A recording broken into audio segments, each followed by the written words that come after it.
Hello and welcome to the Apex podcast. So this is episode 6. We're going to be chatting all things body fat.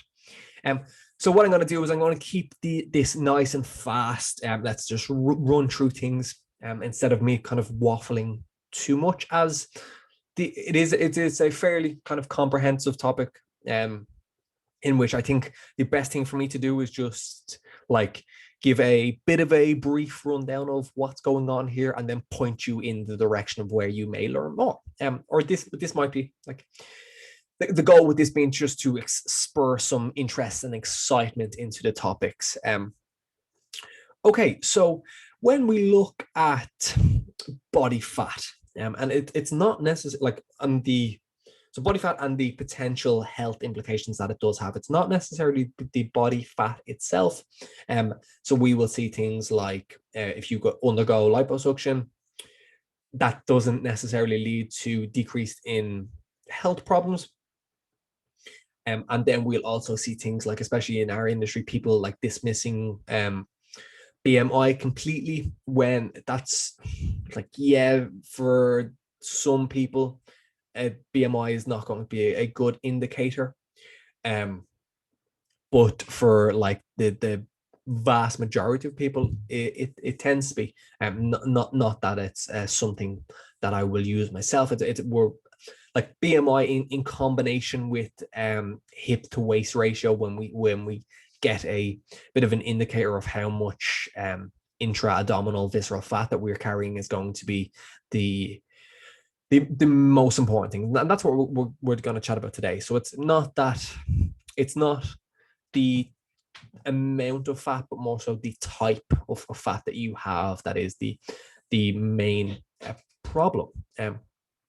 Okay, so when we look at the building up or the storage of fat, there's two ways that it can happen. So we can have hypertrophy, so that would be swelling or these fat cells getting bigger, or we can have hyperplasia, so that will be the duplicating of these fat cells. Anybody who's looked into kind of any skeletal hypertrophy will be like, oh yeah, okay, so that's what we're seeing there. Yeah, and one is potentially better than the other as well. So with this hyperplasia, what we're going to see is they keep we don't see a downregulation in GLUT4 translocation. We don't see a dysregulate or a downregulation there, as opposed to in the fatter fat cells or the hypertrophied fat cells. We will see a downregulation in that GLUT4 translocation. And that we're going to touch on that in a second when we look at visceral fat. The next thing is these smaller hyperplasia or hyperplastic fat cells are not pro-inflammatory, as opposed to the hypertrophied ones are pro-inflammatory. A reason why that may be is because they have like inflammatory mediators or inflammatory cytokines, being like TNF alpha and interleukin 6, that are going to play a role in a couple of things that we're going to chat about when we look at visceral fat now in a second. And the next thing that will happen with these bigger hypertrophied fat cells is, because they don't have or if they are in a hypoxic environment, so they're lacking oxygen, they will die, and when they die, they lead to further inflammation there. Okay, so with this visceral fat, we're going to see a couple of reasons as to why this is the health, like what about visceral fat is leading to health implications. Okay, so when we look at visceral fat, there's a couple of things that we've touched on already, being this TNF alpha and interleukin 6, and what they're going to do is they're going to, or TNF alpha in particular, is going to dampen insulin signaling. So making these cells insulin resistant, meaning they're not going to be taking up nutrients, meaning that they're not going to be able to listen to the signal of insulin. So when insulin binds, so what's going to happen is after we've eaten a meal, insulin is meant to bind to this to its insulin receptor, and then we're going to be able to take up nutrients. That's what happens in healthy fat and muscle cells, and liver as well. But in this, if these cells become insulin resistant, meaning that they don't take up this, they're not taking up this glucose, what's going to happen is then we have extra circulating without it being uptaken, but also insulin blunts lipolysis being the breakdown of, or the cleaving of fatty acids off of triacylglycerols. So what we will then see is we will see increases in circulation of fat and glucose, because we haven't seen one glucose being taken up into the fat cell, but we're also seeing like fatty acids being still continue to be pumped into the blood in that postprandial state, when we may have circulating fatty acids from our meals, and that's where we run into problems like dyslipidemia, so that being be above normal levels of blood lipids. Will run into like glycotoxicity, being the increase in blood glucose beyond where we want it to be, and then what we can see with that is like we will see increases in hypertension, we will see increases in non-alcoholic fatty liver disease, we will see increases in small dense LDL, all of this leading to this metabolic syndrome, or this X syndrome. It's called X syndrome some places. So then we can start to see the correlation between visceral fat, because of its pro-inflammatory, insulin-resistant nature, and the influence that it has on health markers. Okay, so there's a couple of things that I have notes in front of me, and I just like, I had an order to this thing. It didn't go the way I planned, so we're going to track back a little bit. We have brown adipose tissue, and the role of brown adipose tissue is heat production. So what we're going to see is in the mitochondria, instead of us synthesizing ATP, we have these uncoupling proteins, where instead of us like running the ATP synthase, what we will do is these uncoupling proteins will then produce heat, and what we're going to see is like they have like really not really they tend to have like a beneficial effects, and what we might see is in exercise related situations we can see an adaptation, and we're going to chat about in a while. Okay, so moving on, the next thing that we need to look at is intramuscular triglycerides, and intramuscular triglycerides and circulating fatty acids as they relate to performance. So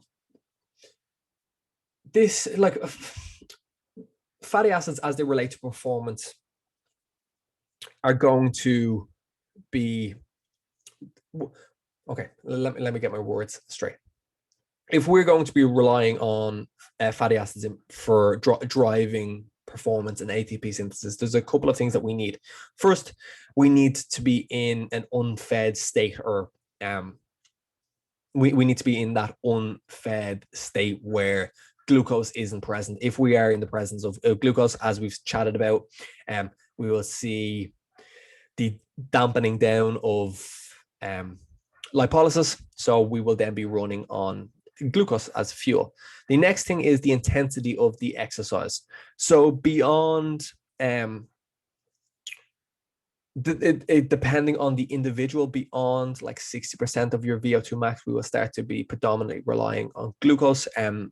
Higher level athletes will be able to train at a higher level of VO2 max, relying on fat, or they have the increased capacity to metabolize fat. So we're going to see, as I've said, if we're in that fed state, the intensity of the exercise and also the duration as well.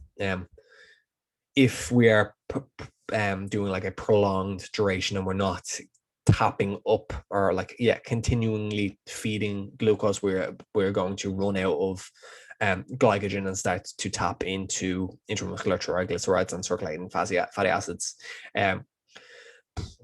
It really does depend on the intensity of the exercise. That's going to dictate how fast that happens.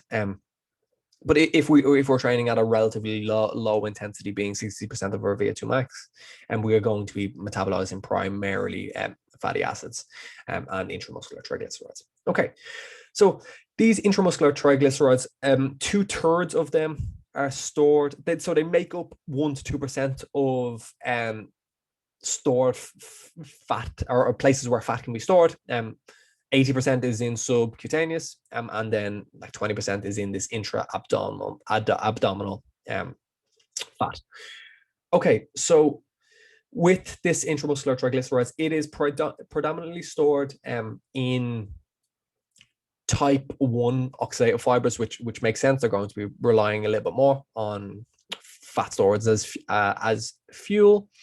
And what we're going to see is there's two types of individuals who have increased amounts of intramuscular triglycerides, and that being people with insulin resistance and people who are endurance exercise or exercising populations, which is super interesting, because they tend to be kind of like in the two different brackets. So what we're going to see is, with this peripheral insulin sensitivity, or the peripheral insulin resistance being in the muscle, what we're going to see is the accumulation of fatty acid or intramuscular triglyceride byproducts or metabolites, being diacylglycerols and ceramides. And it looks to be the case that these stagnant ceramides are what are down-regulating the insulin sensitivity of the muscle cell. And because how stagnant they are, because they're stagnant, because we're not burning through them, like the exercising population will be if you're relying on intramuscular triglycerides for the first half an hour of your fasted run or whatever it is, or you athletes will also burn more fat at rest as well, depending on the situation.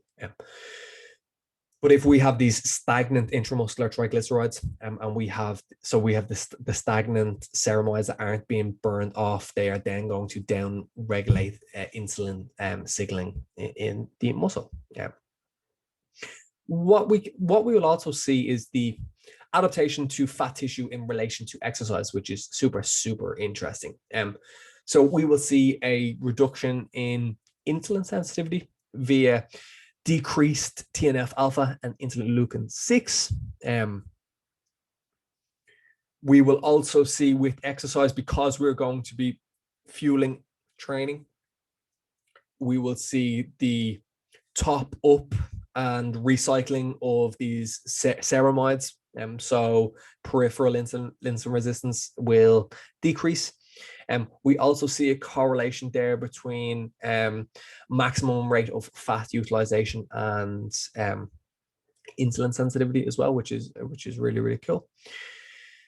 And what we also will see is a browning of fat tissue in relation to, or browning of subcutaneous fat tissue in relation to exercise. So it won't turn completely into like the brown adipose tissue, but what we will see is like increase in GLUT4 and increase in mitochondria, and then like that in coupling that with the decrease in TNF alpha, it will become a tissue that is able to store it will be less pro-inflammatory in a tissue that can store glucose, and that is what we're looking for here, is tissues that will take up these nutrients. Okay, so, and then obviously the added benefit of having a stimulus that we have to like refill intramuscular glycogen and stuff like that as well from exercise. So that in itself is going to have a heap of health benefits.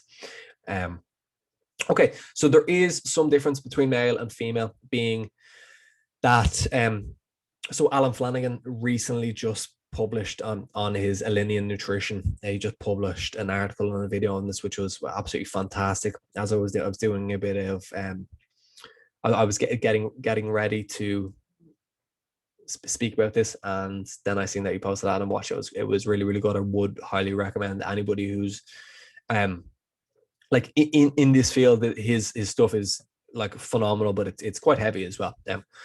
So he had just did a post on this that he spent like 20 minutes talking about this one topic.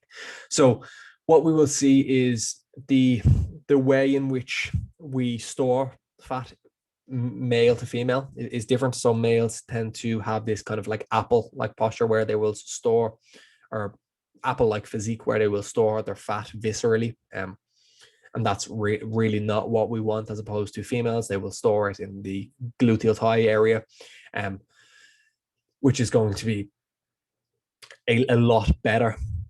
So what we're going to see is with this visceral fat, it's going to be more kind of hypertrophied fat, more pro-inflammatory, less insulin sensitive.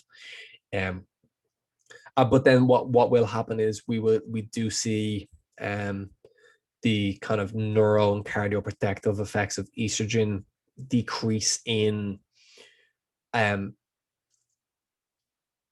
when we go from this premenopause state to post.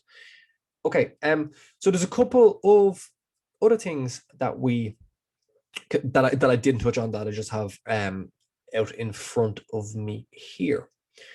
So with lipolysis, or the taking of subcutaneous or visceral fat into the bloodstream, we'll also see an increase in stored xenobiotics and toxins that we have in our system, whether it be from exposure to pesticides or diesel and stuff. So we do definitely see an increase in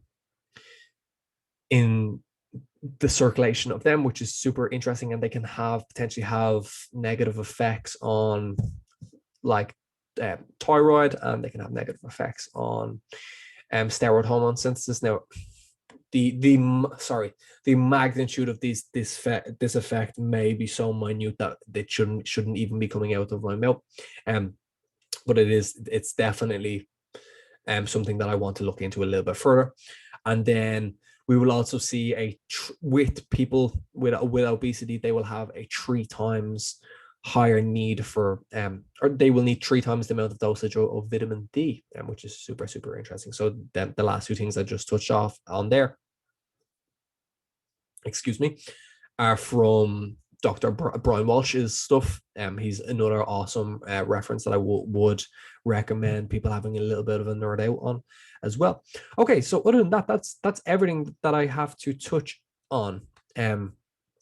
Again, I can come back to this topic in a little bit more detail in time when I have some slides out in front of me, and we can make a little bit more sense of it if I have slides out. So that is the end of the episode, guys. I have a good few coaching spots available if anybody's interested in us taking a truly, let's call it like a holistic approach to coaching, where we'll meet you where you're currently at and what you currently need, and we put the potential very best plan in place to get you to where you want to be. That sounds like something that you're interested in, just reach out to me. We'll have a little bit of a chat, and we will go from there. Other than that, guys, that is me. I hope that this was of value. I hope it's kind of spurred some interest, because it's really, really cool. Some other recommendations is the book, The Secret Life of Fat, is pretty damn interesting. That was another reference that I went fishing back to as I was doing up my notes here. Other than that, that's everything from me. I hope we have a lovely weekend, and I shall chat to y'all soon. Cheers.